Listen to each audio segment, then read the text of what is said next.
na famille, papa na maman, et papa na ngai atikaka maman na ngai na zemi. Parce que papa na ngai qui garde civil. Atiki maman na ngai na zemi a voyagé entre Israël to Égypte, ba soldat Mobutu. Maman na ngai na yeko mona na 2014 akufi na 2015.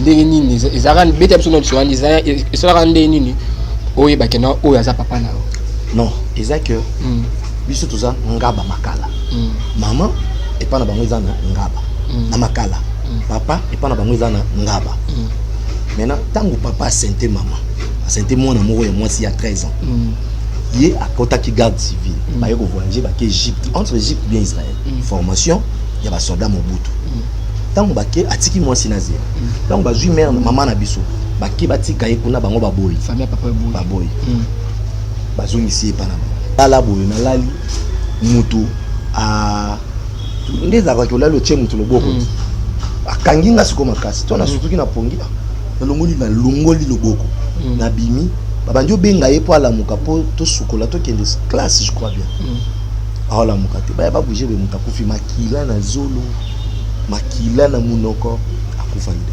maintenant na siso sambe na lali na canapé na salon liboso so kotika na porte sandaku salon liboso na lali na moni mutu na yoki makelele ya mutu afungoli portail ya libanda na ye na tomboli vitre rideau ya porte ndaku na tali libanda na moni mutu te mais na tina telemi wana na yoki makolo ya mutu ezo pusana awabenda makolo wala ba air c'était vers 2h 3h na lali na yoka porte sandaku et fungwama au moins ba seriro ba koti afungola donc faut fungola ngo faut ozala na fungola mais ya kati faut ezala te wana na fungola na kati wo ezali mais mutaye afungoli croix na tomboli dra na moni porte ndako efungwami kwa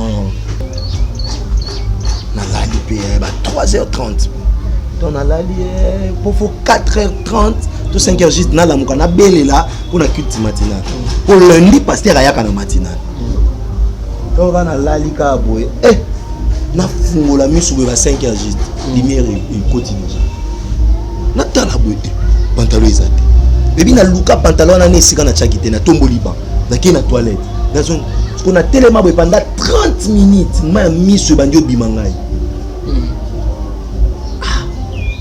na sunganda na sala nini na modéré parce qu'on a ngamo na yosu tuka tina on raisonner boye tant pasteur oya aoye baté makambo nyoso tu na modéré na télémis cher awa pourquoi na zaka na couper na tissu na kataki au moni ko pantalon chemise au katon na ciseaux yo pour ataire te et sali baboué donc banana tema bien aimé sambela yesu billet pasteur aya raté aye chance olia fanda liboso pour so fanda liboso ngamo na ngamba mo afaine na suka quand to benga dada pasteur aye dans les kinga sko fona tika cher pour yate donc on a poussé ni batalinga oh ba ko mulu baloba na sese yimo tamba talinga pena ba bendanga na litoi na esa bino lobini frère waza sorcier fukama ayebite makambo elekeli yo afuka batu babanda ko tindela nga ba moto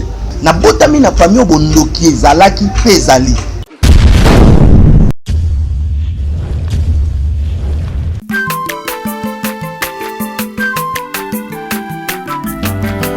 mwana moto te po akosangai abongwani pete po awangana nzambe ya le nazarien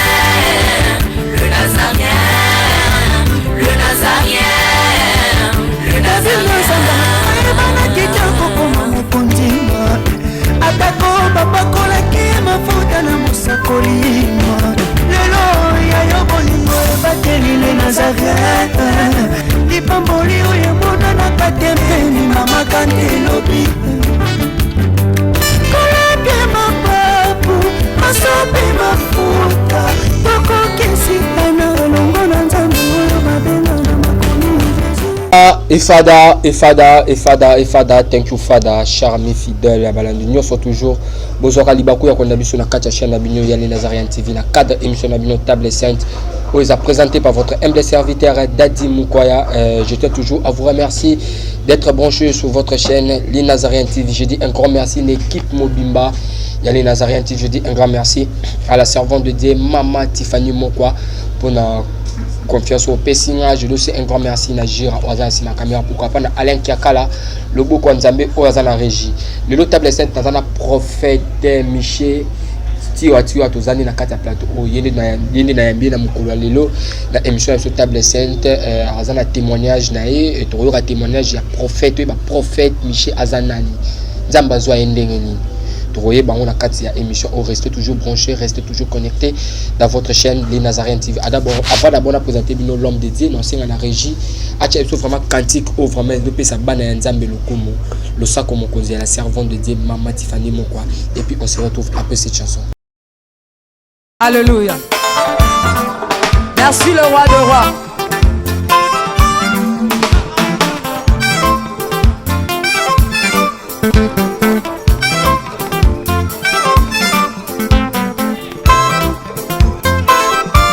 Alléluia.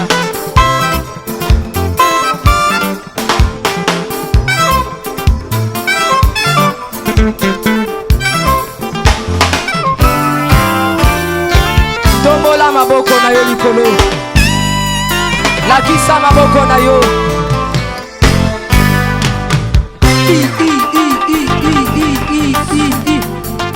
Sakati. Sakati. On y va. Ah. Salaboye, salaboye. Assis sur son trône. Salaboye. On y va. Encore, encore, encore. Ah, ah, ah. Afandi na ngwende na ye. Yesu azaya kofanda. On y va.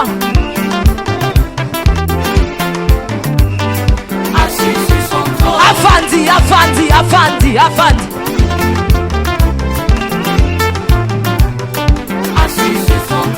Fandi saye, fandi saye, fandi saye. Nazo mono te tika yeso afandi, afandi, afandi, afandi. Merci Jésus. Merci Jésus. Afandi, afandi. Salaboye. Salaboye. Salaboye. Gatela yesu le sako. On y va. Gatela. Gatela. Gatela. Gatela. Gatela. Gatela. Kaka. Kaka. Yambalo ya taba ministre bakokata. Nazolo bakatela yelo sako. Katela yelo sako. Katela. Katela. Katela. Nazo monote. Nazo monote. Nazo monote. Nazo monote. Salangobo. Dosé. Tolobi à tout. Yoka. Merci. Tolobi boye. Yambaloyo. Ataba ministre bakokata. Ataba généraux bakosala nini? Ataba ministre bakosala nini? Ataba président. On y va.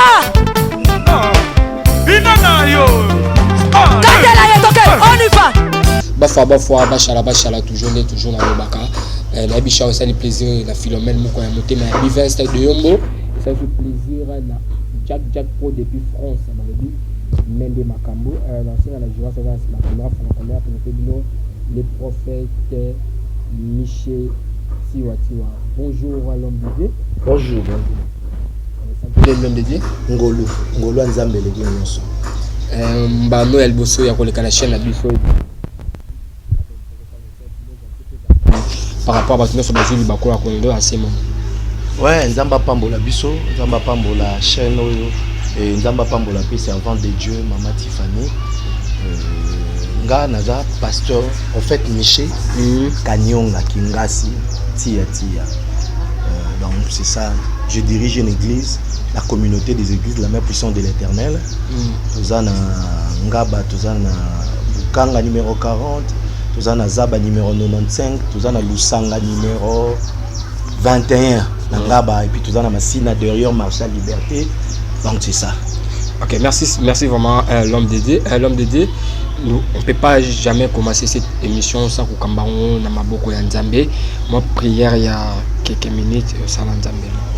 Topesio, merci mon sang, toi, Fandara Lola, merci pour ta faveur, merci pour ta grâce.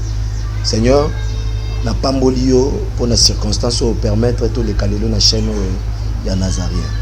Papa n'a déclaré que mission oyo ezala canal ya bénédiction pour le peuple na yo bazolandanga. O azaki malade azala guéri, o azaki na ba problème azala solution. Soko za na bomo Yesu nanga fungola lola. Nazondi mana bikamwa oyo yo kosala na nzela mission. Na komba Jésus-Christ de Nazareth nde tolobi. Amen.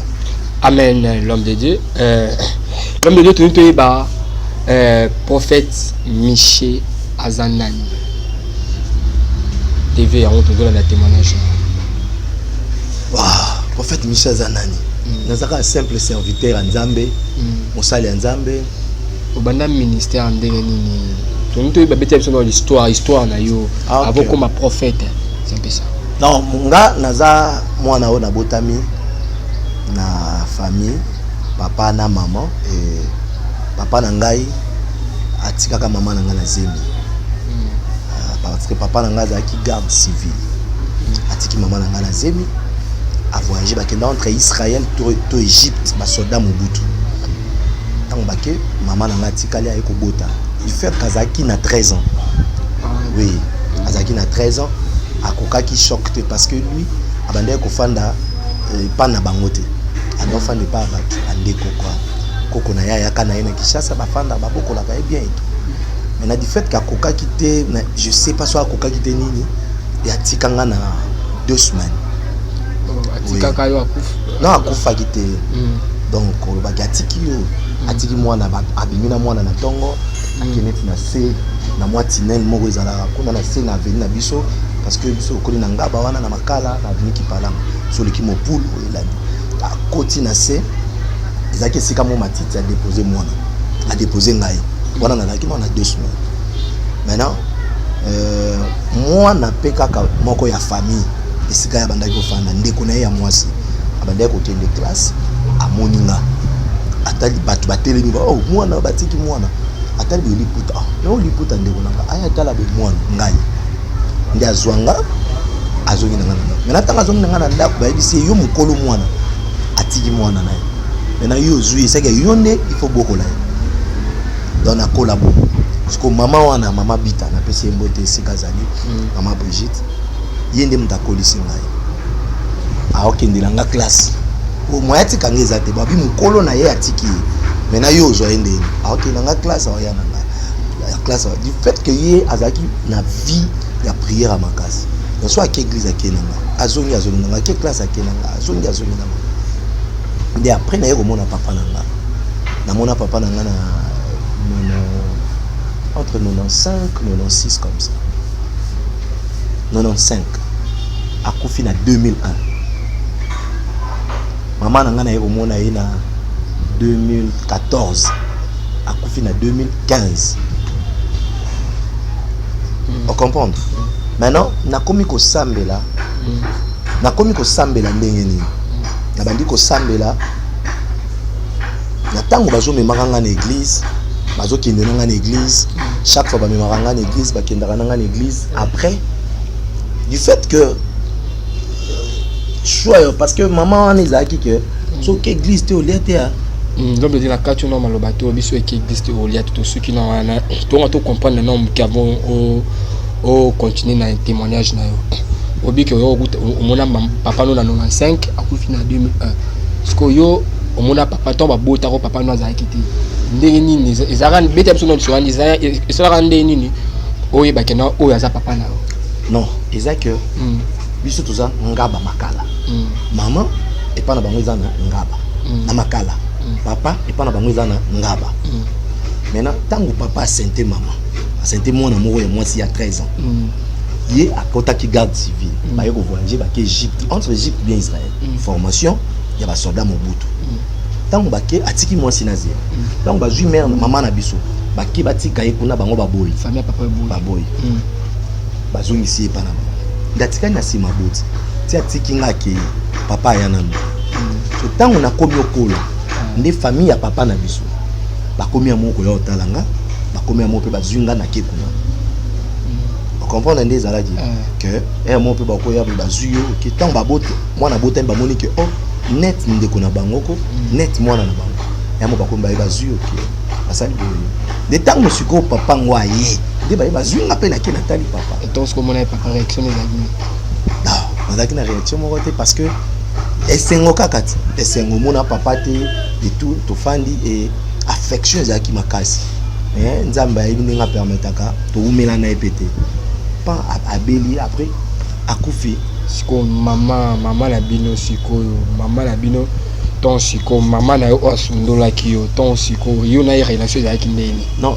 ti atiki nga akenda esika akenda kuna akoti mpe libala aboti mpe bana mosusu na nsima na nga papa na nga abota biso ka de nga na grande sœur na nga maintenant mama na biso aboti sikoyo bana ebele na papa mosusu ntango aboti kuna bango mpe koto bayoyeba ke ndeko na bango Micheline azalaki esika boye na kingasani ya suka parce que série wana eza lelo te série wana kingasani ya suka wana courant ezalaka te nini ya rate telefone obenga eza te po ti akenda wana moto azalaka na ya moto abokola ya koko na ye oyo abokola ya ti akufi bakundi mpe ebembe ye kuna ayeba te nde mokolo ayo tala bango bayeseki yo kenda boya koko kuta kufi boye maintenant bango awa bakomaki na politique nini bakomi oyebisa nga ke parce que bango awa baobenga ye baobenga mama na biso tata mwasi bon bata bandundu bamikolo nayebi te nde nini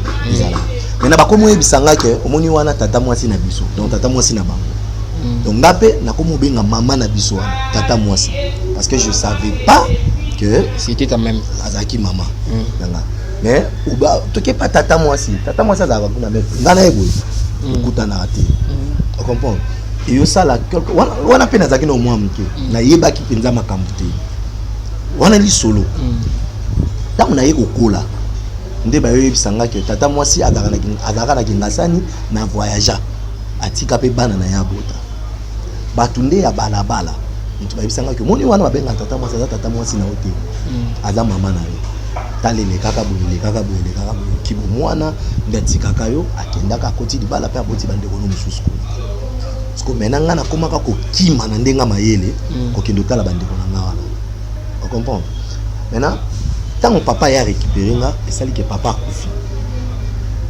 na se retrouvé sikoyo na kati église ntango papa akufi mama na biso wana mpe abokola nga abalaki mpe déjà akenda na ndako du fait que aza déjà na ndako na ye na mobali na ye na nani nga déjà nakoba ya mokolo na bana na ye etu moyen mpe ezalaki te ke bazwa ndako mwa 2 chambres 3 chambres ok yo mpe fozala wana bayebi déjà ke nakenda epa papa na nga akufi du fait que nazalaki déjà kosambela na se retrouvé na église nga nalongwa na ndako na biso ndeni mpo na se retrouvé na église na ndako na biso esika bapapa na biso toandaki kofanda tozalaka au moins entre 11 à 12 chambres comme ça. Et les acquis du centre, bato nyonso bauta mboka, baya ka ofanda ala. Koko na biso ya mwasi aboti ba papa na biso ka 3. Na mona na misu na boye 26 personnes bakufi na ne moko. Ah bon? Oui.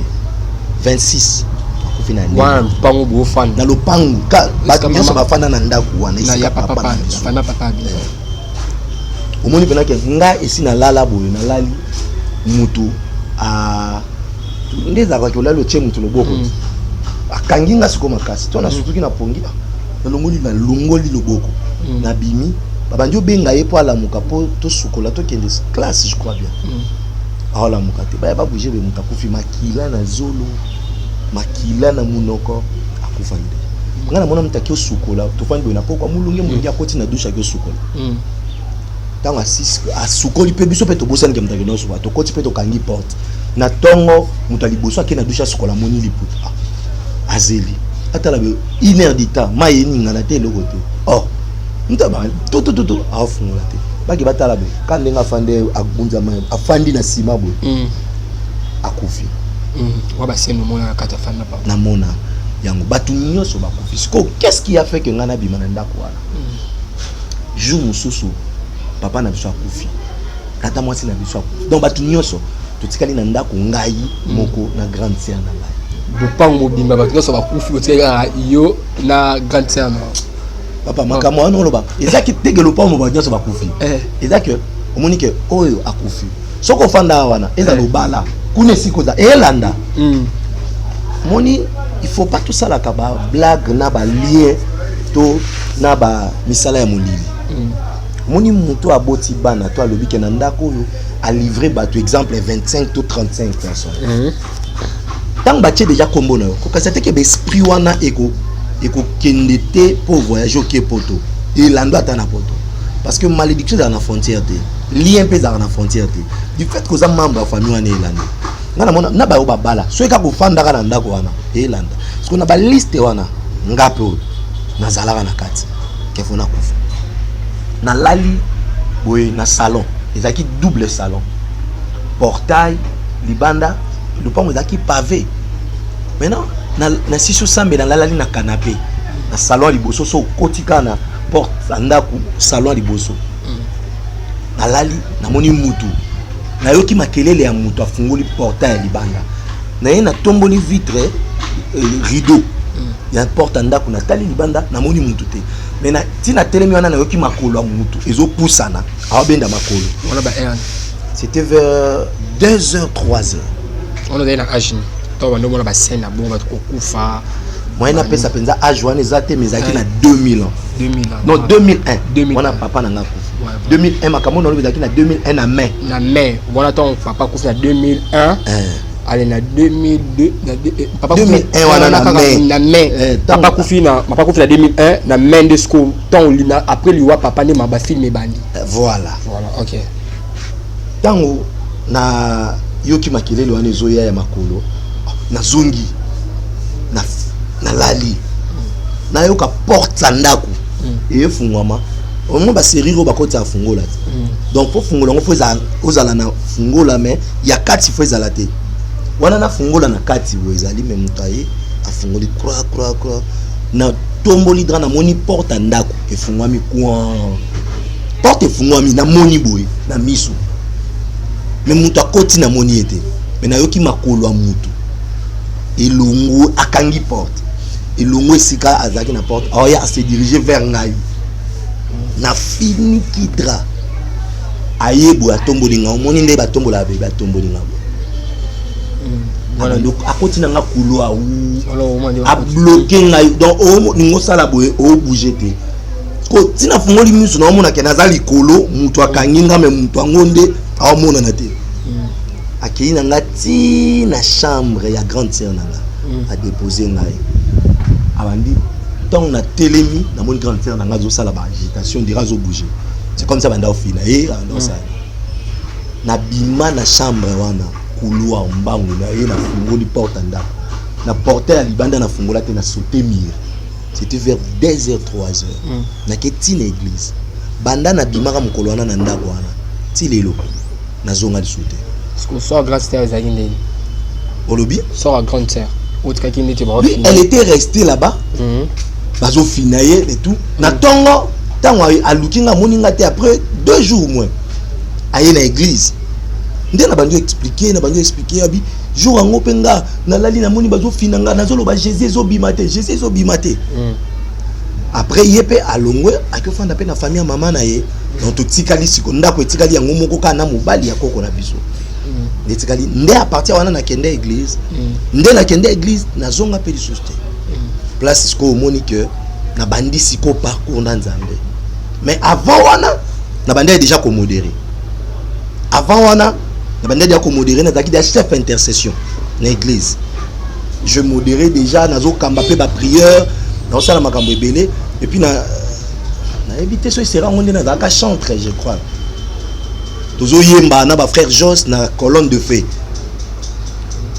donc nde na kende église ti lelo na fandi et l'église sikoyo nde obandi sikoyo koluka kosalela sikoyo nzambe ti osalela nzambe wana wana esika te olia wana esika te o moto apesa olipa o moto osala boye eza te obandi sikoyo vie ya souffrance na nzambe mon frère nga esi nasala journée moko lelo nalie te lobi kuna nalie te nabandi suivi sœur nanga moko sœur Olive ando sala kuanga na makala nake suivi papa si nakomi pa ba sœur Olive akabeli nga kuanga azwi kuanga pa na bimi bumbu na tamboli na tali bato na kengiringiri na tali bato na ina zongi omoni soki nzamba o briser yo mutu akozane na mbongo mais po apesa onde ekomeli epasi po nzamba olekiso na nzela aotaye voilà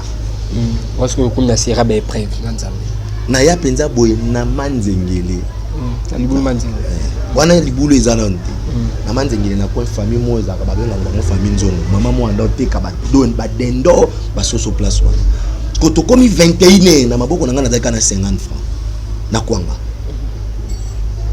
na banjo matin idée mo est-ce que elinga na kende et pas ya ba mère na tala so ba lambi tona kende na nzela du fait que nzali zaki makasi na komi wana na manzengele na tali na moni ba dendo mama na anda okalinga ba dendo na ba soso na bisi mama na mbongo te joa 50 francs pesa ngai huile ya soso ya dendo wana okalingeli mafuta chilanga na pipili mo wana mama na tunite so na osana ngoni abicha mbongo wana na che azui huile chilinga na sachet azui na pilipili wana ya poussière ache natali ke na kinango suti wana na fungoli ka kwanga na ngaka wana kula mesa na nduli yang na banduli yango na mafuta na mafuta wana enendo siku mama wana tauna olia mai toninga na miso siko mai etanga nga mai miso ekita mena olia mama na tanga mona olela ni atala biloko na olia nini mais pas que c'est ngata dendo mama na pesinga pondo ma deso anda olia acheninga na dendo azuna fufu mususa anda olia pesinga na lié na zone église dans la zone église des premières fois na yoka voix nzambe na sauter barrière ya côté église na sauter barrière pour na côté église na yoki mungongo nzambe mais l'homme de Dieu le but on lia quoi la dendo tamboli évangélisation ko landela bandimi mais quand tu passais cette épreuve ya rolala nzala pasteur azalaki wapi biso tozaki na ba pasteur moko boye pasteur na ngai o ando diriger nga azaki pasteur moko ye tu imaginer nanu ke moi ando sala suivi na tongo osali culte matinal pasteur afanda na bandal pasteur afandi na bandal zane bien na ba na famille na mais bino bosa non pasteur azaki abalate bah oui célibataire mais vous bino bandimi bosa musala nzambe mais azalaki wapi pona tout ça kala papa nanga moni bakosaka nzambe te nga na ndo sa culte matinal église na biso zaki na makala na veniki dima na osala culte matinal na tongo il faut zwa mbongo wana ya culte matinal ozwa ta différente pour na bike na kosimba mbongo wa nzambe te si na ndako pasteur na bandana parce que tu as une condition za ke ko dépenser le côté ko yozaka na mbongo wana ba pesi na offrande du prophète na offrande d'église so pe ba pesi dîme ozwa ngo papa ti bandal koko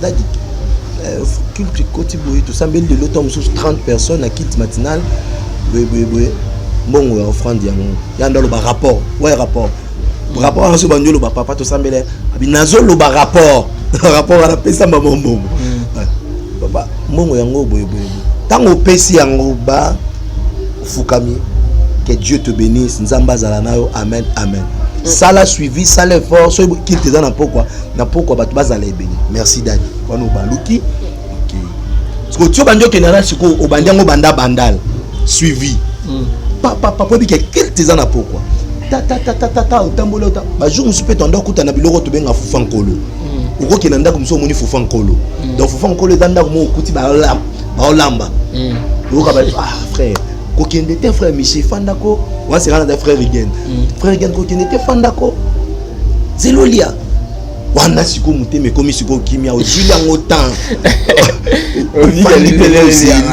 olie après continuer suivi pour que tu non ça suivi boy 15 heures pour na za dernière église pour na kombola pour 16 heures qu'il te bandi parce que nga mutu pour na nyata modération wana parce que ce pas jour ngo zo faut nkoloté ko beta modération ko bongo parce que ni lamba na je me souviens na za kana chemise moko pantalon oh my god muko msusu na koti na ndako na lata sous-vêtement moko na tongo na kei na tambo na pokwa osukoli en otandi na pokwa na ye awa wana déjà na Bali na ye na zongi na ndako madame nanga esanga bi yoza muta salité sous-vêtement banda tongo osukoli olati yango susu na tali na seki na bitala o ayebi nete ke nga lata sous-vêtement moko 6 mois voilà mon frère nga na olata sous-vêtement ndenge omoni ceinture et kangi pantalon kate et kangi na sous-vêtement na pantalon sikoyo est tombé que culte zalaki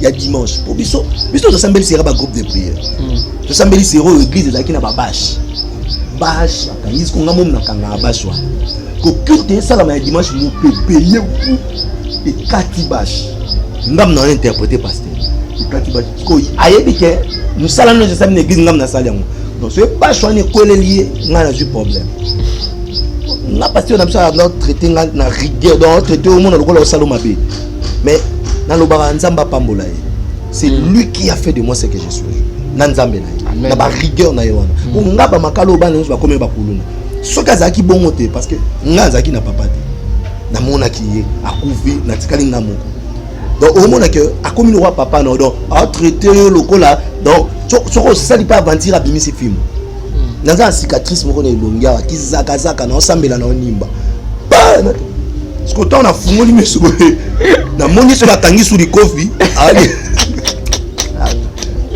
oh voilà c'est que dimanche wana na moni penda que bâche ya ko ila pasteur na bi na sala nini ya na wele li bâche na kangi bâche donc bâche ya na kangi bâche ka sikoyo ba matiseli nga baban pona nakangisa bâche konga kaleson na lati ceinture nde kangi yango ekangi pe na pantalon tangu na mati likolo na simbi bâche ba bâche yango pe bandoninga ne tala be bâche gré miminga kole ba mouvement na no Salomon ka ceinture moko ça non soit 2 ans soit 3 ans donc ceinture ici pas ceinture katani et puis que pantalon kiti ndila moko na sous-vêtement siko voilà en plein kit pantalon ni wow batu suma ouais pasteur ton kana sisi na siko moi wele la nini pantalon za te pour pas chez quoi la pasteur ukanyango kaka wala bongo et dinga rapide na maiti pantalon na kiti et pasteur atalinga bi frère wa dans kindo et c'est la délivrance kaka et le angati na tongo nango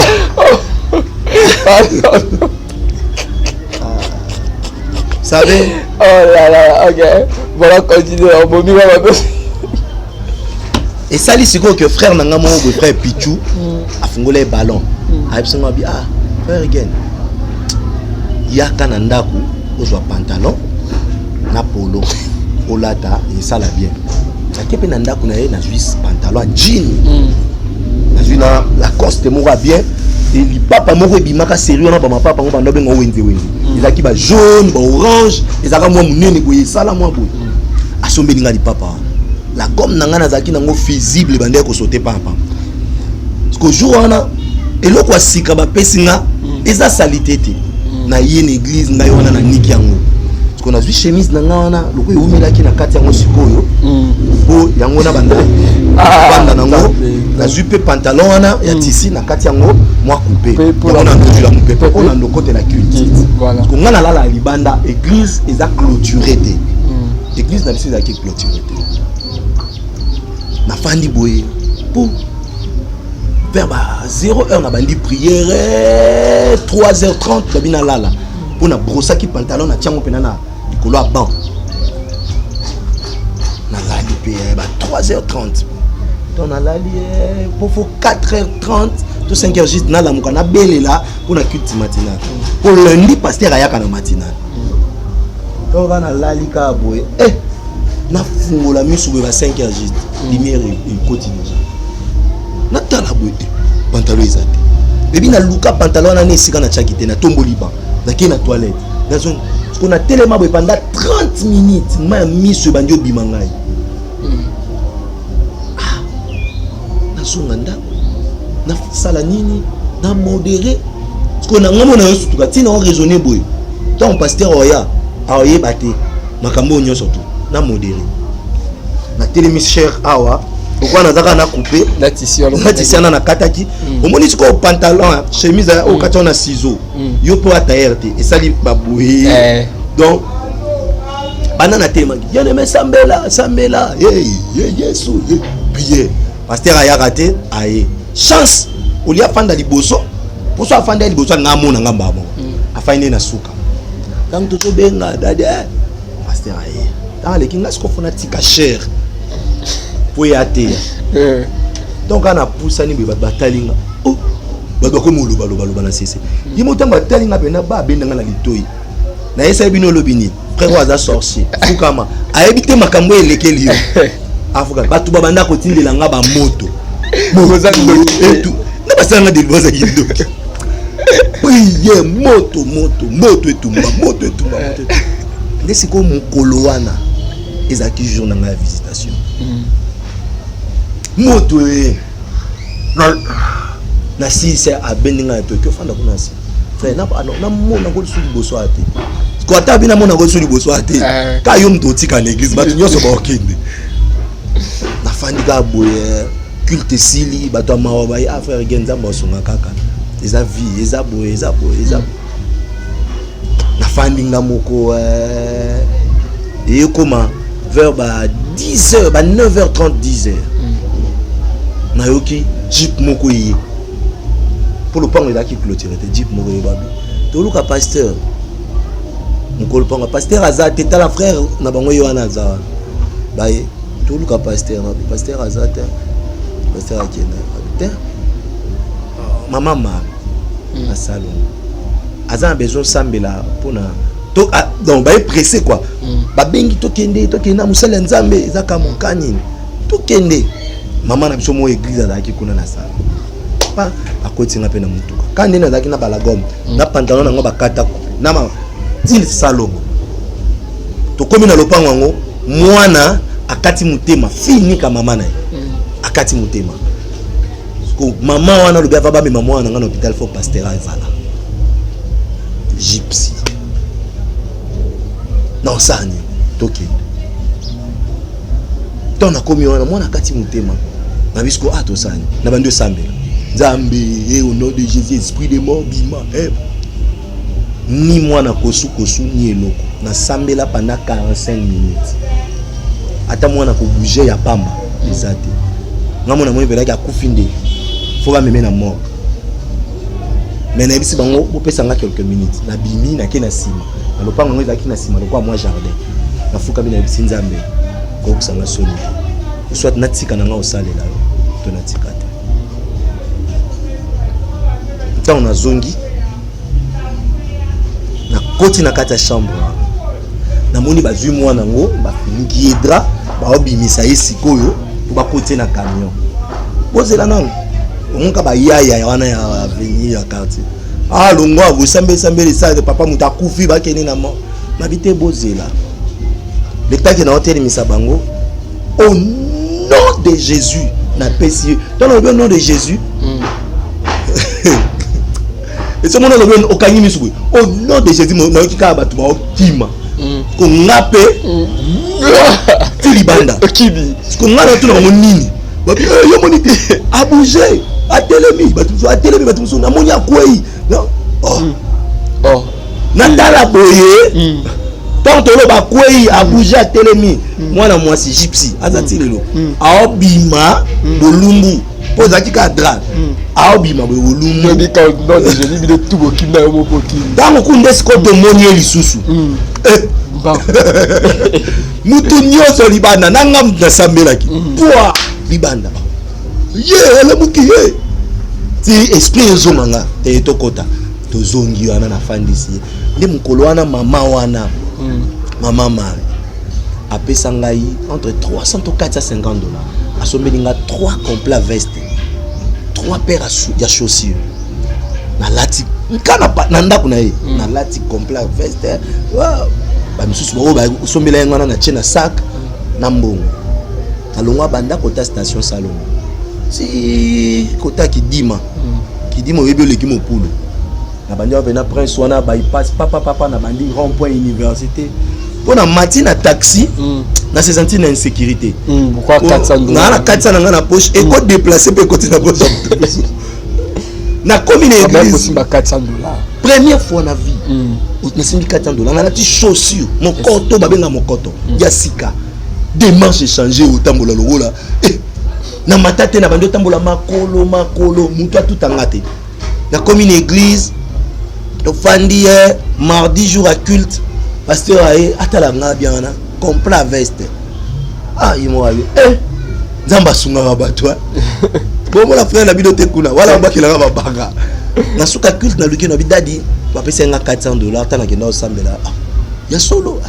Mama ngope mo atemi na mwana na epe alobi na pasteur boy nga na miso mama wana na présenter mbongo ba pesa nga esa somela nga bilamba moko na lati mususu yango. Ça va fanda na zilanga na zeli pe pasteur na suka ba abi pesa mbongo na pesi pe mbongo atike nga ba veste danga akira mbongo na tika li pe na continuer moni et puis ezalaka jour na fungola ka jeune na nga ya inane ya prière parce que nazaka na jeune na inane na olia na pokwa na omelaka ti na lipa pendant une année donc c'était ça mais appel na ngai ni na zwa yango na retraite nazaki na jeune na mitendi tango na gêné jour à souka du fait que na gêné trop je suis sûr na gêné entre 4 jours à 7 ou 5 jours na souka na commencé là ba OK na tongo ba OK on attend e bandinga na bina luka mai na moni mai te na kindaka na esui na bible na zui bible na tcheli mutu na esui na zui esui na tcheli mutu boy bible na tiki na bandi obenda na onguluma na kiti na se na moni ba mazibo mo ba mazibo de ba pepi ba mbisi mo ba mwana na bifona mela ka tamayo na meli mayo wana ndamu tong na sisi ko mela mayo wana na bandi o mata pona zonga esika na zalaki excuse na zui esui da na tika kibo ton na tche mutu na yoki mutu na nge komo kita ton komo kita na yoki loko e matanga nzamba sunganga jo wana na bougete et mata tango ekomia wana tali bien na moni keza nyoka amatinga boeti na mutu komoni na tongo mupepe ya kati ya mutu bima mwa moto donc tango akomia ayoki sikoyo mwa on dirait chaleur wana a telemi kwa bando a sentir que oh nazali kola mutu to likololo na fanda kimia na kangi pema donc nyoka wana lekinga yake na moni komoni to bengana ka esprit des morts ngala mona ngobo ayena brancard ya ba o ba memela bato na morgue wana na hôpital esquelette apamba alati ekoti ya ba roi atelemi abandi oseka wana vision te na mona boyi boyi na misu boyi pourtant nyoko ana keinga sko na lukina telema tonga ni na luka na telema na tala esika ke tona telema bende na moni esprit wana apparaître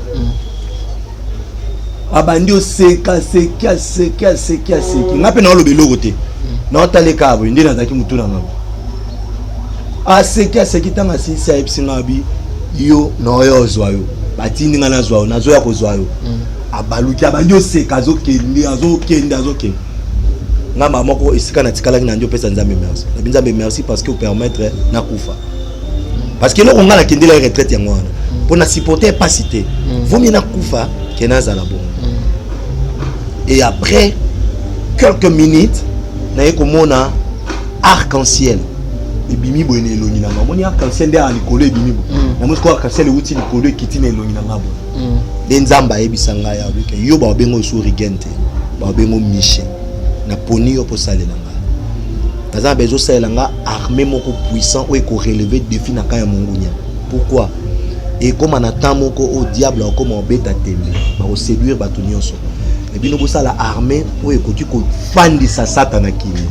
Donc mission nzamba pesa ngezali na armée puissant. Dans mon église nso comme la main puissante de l'Éternel.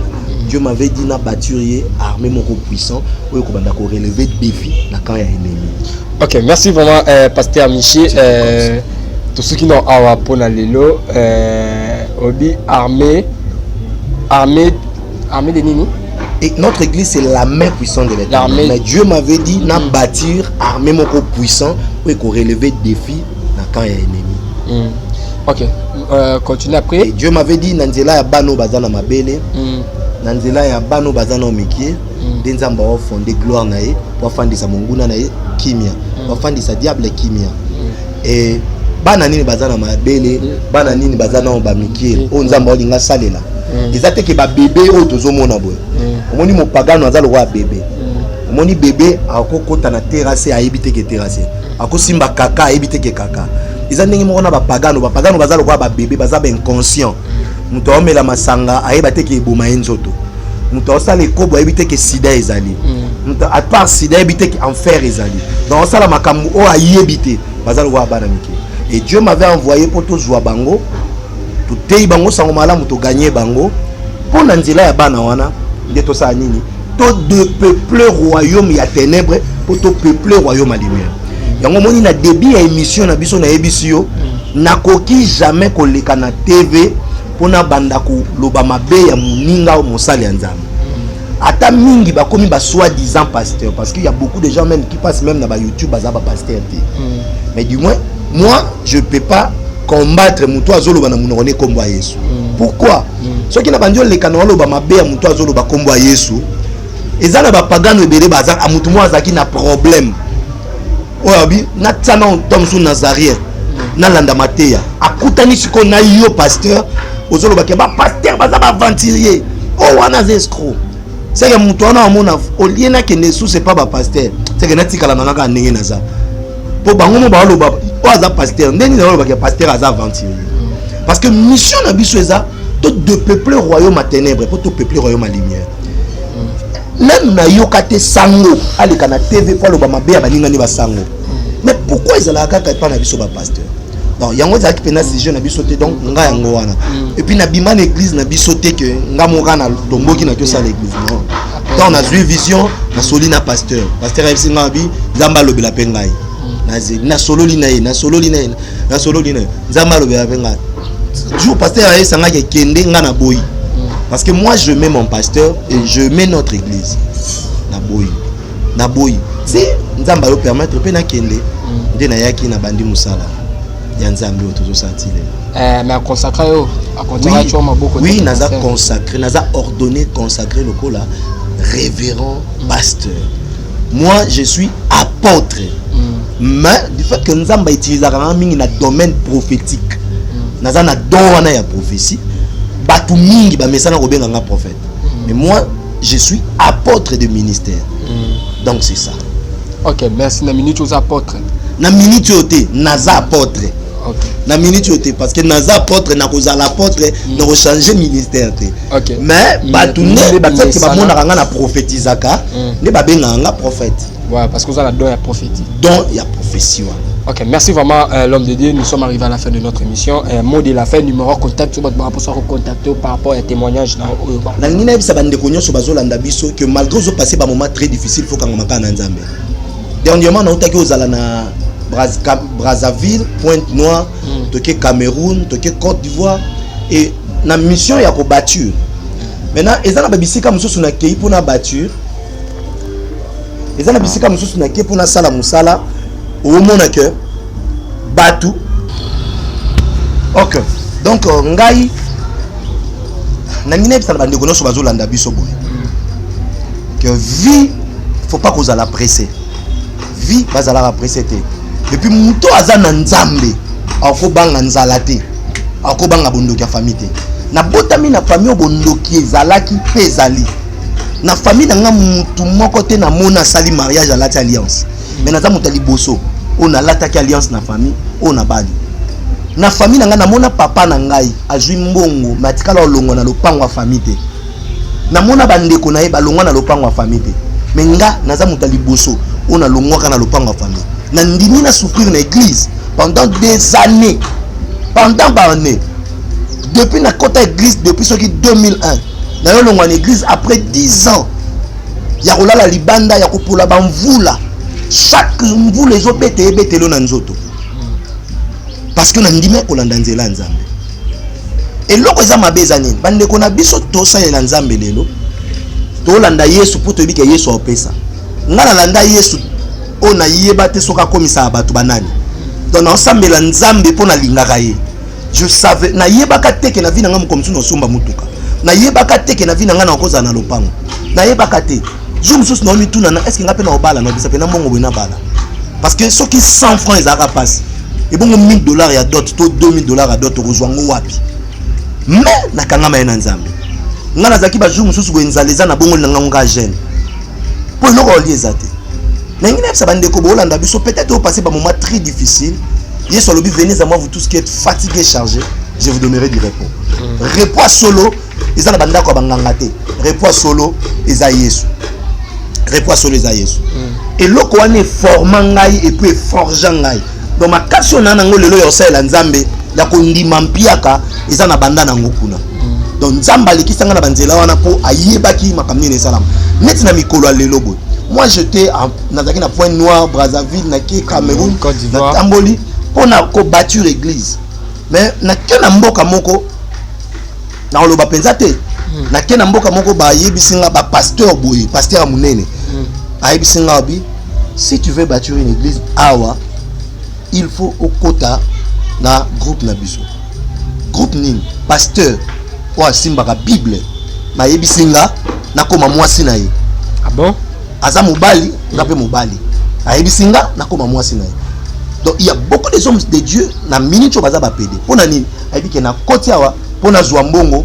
mpona bonga mpona sala boye mais problème ya makasi eza kaka kobonga te après devoir kozwa mbongo lobi ame na yo tosalela nzambe te mpo tozwa mbongo moi je sers pas Dieu pour l'argent mais moi je sers Dieu parce que nayebi ke akufelanga apesinga pema naosalela nzambe mpo na reconnaissance oyo asala mpo na ngai parce que nayebi ke il m'a créé pour na koservir ye parce que nzambe asali mutu na Eden ezalaki na bit mibale c'était pour cultiver et pour garder or cultiver c'est quoi cultiver c'est travailler la terre pour la rendre fertile donc Dieu nous a créé pour na kosalela ye yango azoyebisa bana Israël bobima na kati Égypte po bokende koservir ngai na ngomba abiyebisa Pharaon atika peuple na ngai bakende koservir ngai na ngomba et nzamba bikisa biso nzamba tiki on appelle maposalela ye et tosalela nzambe te po na sima tozwa non il faut tolanda Yesu lokola Pierre alanda Jésus aveuglement après 3 ans ya marche na bango nda telemisi Yesu autu na Yesu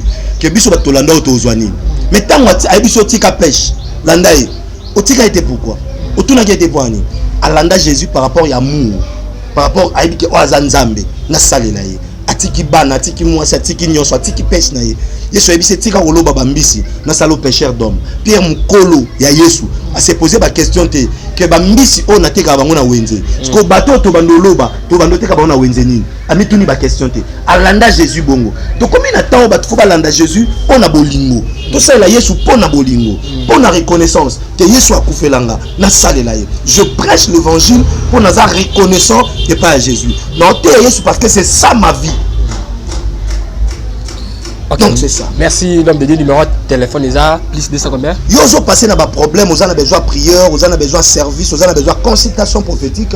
Ben la prophète Michel Tiana plus 243 84 087 52 21 plus 243 84 087 52 21 na bandeli plus 243 84 087 52 21 wana ozwa prophète ya toko sakola toko sambela pona yo quel que soit malade na si une émission ekoya toko tia ba témoignage mona ndenge ni bato sida bazobika bato maboma bazozwa solution toko ya pe na bango abika ki na sida to ye na yemo sur place to tiepe témoignage na ye parce que moni pe ba faux et comme trop na makambo nzambe to sala surtout ba temps oyo ndenge na pesa message obana na nzambe photo za la prudent savez tout ce qui se passe ba sexe ba même sex tap ba sexe ba biloko nyonso donc tota la kango ngamo no comprendre mission ni diable azana ngona sima makambo ana nyonso pona nini Satan a attaqué plus ba serviteur de Dieu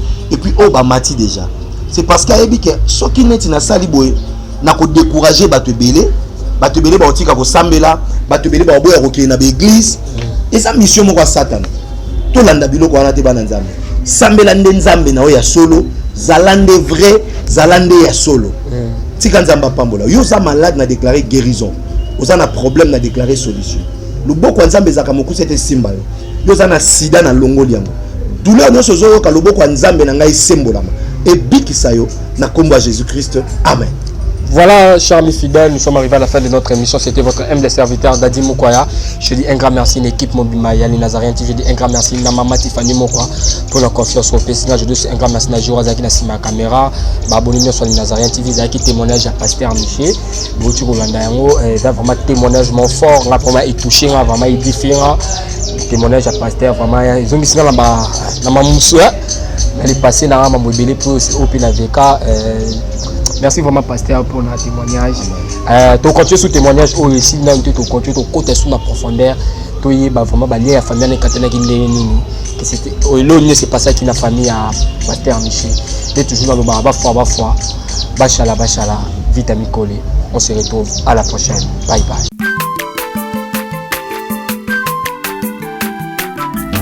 Azamwana motote po akosangai abongwani pete po awangana nzambe ya le nazarien le nazarien le nazarien le nazarien bana kitoko koma mokondima atako babakolaki mafuta na mosakolima lelo ya yo bolingo ebateli le nazarien lipamboli oyo monana katempeni mama kantelobi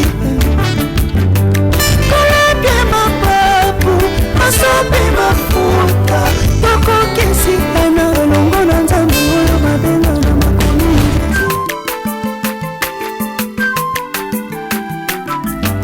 aza mwana moto te po akosangai abongwani pete